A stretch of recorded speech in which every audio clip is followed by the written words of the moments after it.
Ladies and gentlemen, next I would like to introduce you to Bob Wood. Bob Wood is an oncology psychotherapist, global keynote speaker, international award recipient, founder and CEO of the not-for-profit charity Boob Buddies, and the author of Wildflower. As an oncology psychotherapist, Bob specializes in helping people cope with the emotional side effects of cancer. Aside from this, Bob's aim is to help all people address their mental health issues, often caused by dis-ease, before they manifest as disease in the body. Bob is going to talk to us about her book, Wildflower. She grew where she never thought that she could. Please welcome Bob Wood. Thank you. First of all, I'd like to thank my cousin Jane for providing me with the opportunity to be here today and to launch my book, Wildflower, during Mental Health Week and Breast Cancer Awareness Month. So how appropriate.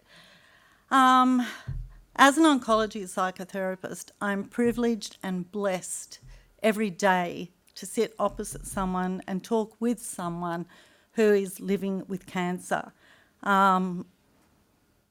At the moment, I have several young mums who are never going to be cured. And my book, Wildflower, is dedicated to one of my young mums who grew where she never thought she could.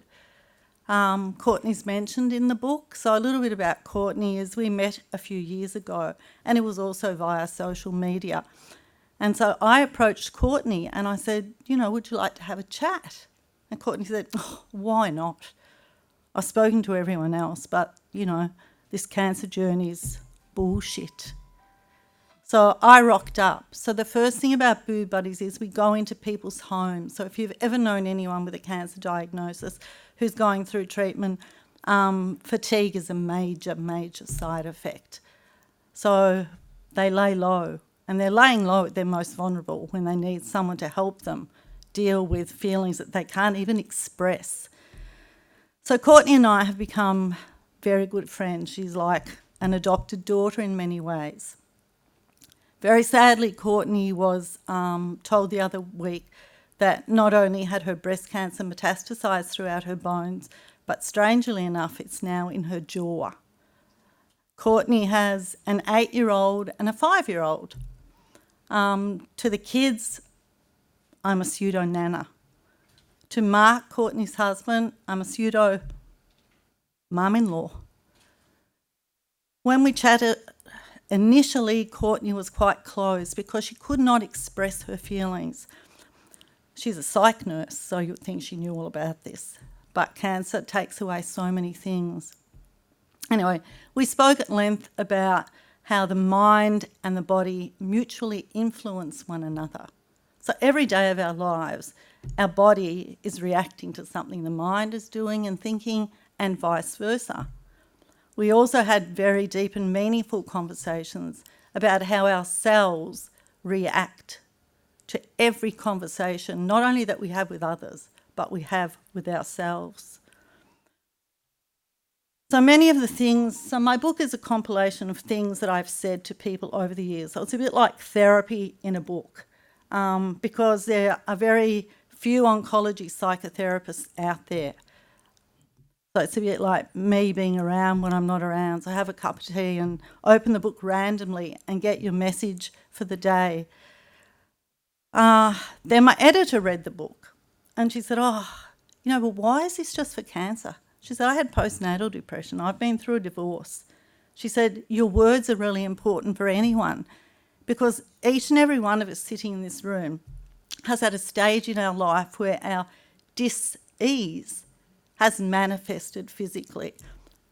Prime example being tears. Tears are the words the heart can't express.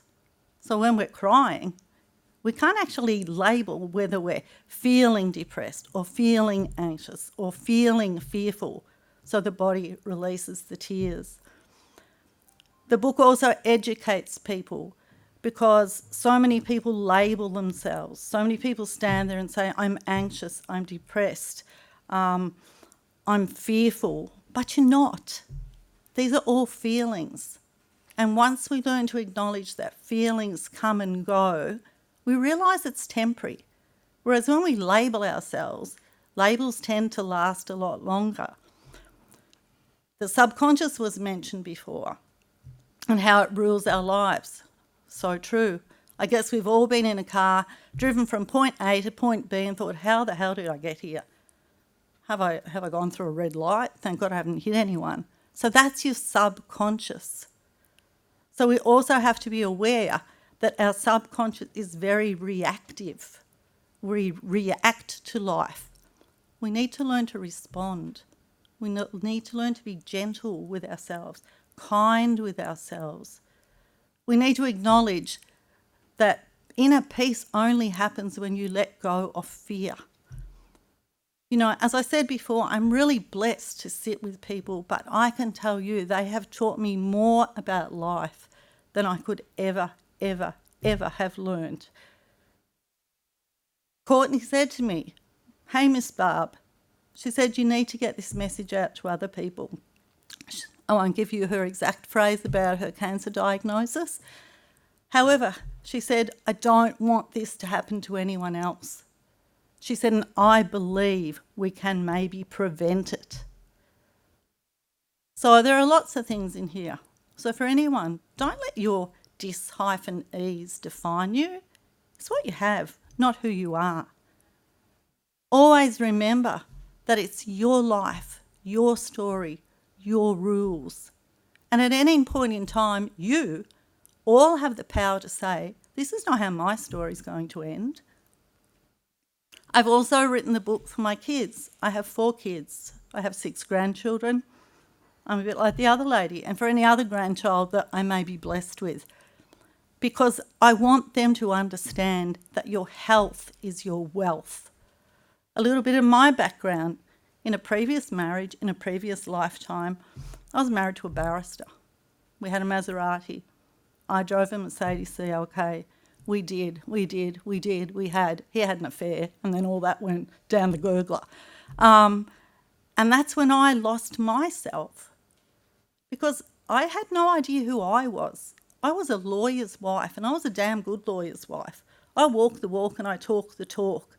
And then life circumstances gave me the opportunity to get to know myself. But in the interim, I also had a couple of health scares, which I now can look back and see were as a result of a physical manifestation of a dis-ease I couldn't label and didn't know how to address. So I could go to uni as a mature age student. So we can all do whatever. We all have amazing powers within ourselves, and we don't have to become CEOs. And when I sit here and I listen to people, and yes, money is important, we have to pay bills, but please don't let it define you. It's not that important. Always remember that your health is your wealth, because without your health, what's money anyway? So as I leave you today, please be aware of your thoughts. Don't let them control you. You control your thoughts. And may you all be blessed with good health. Thank you.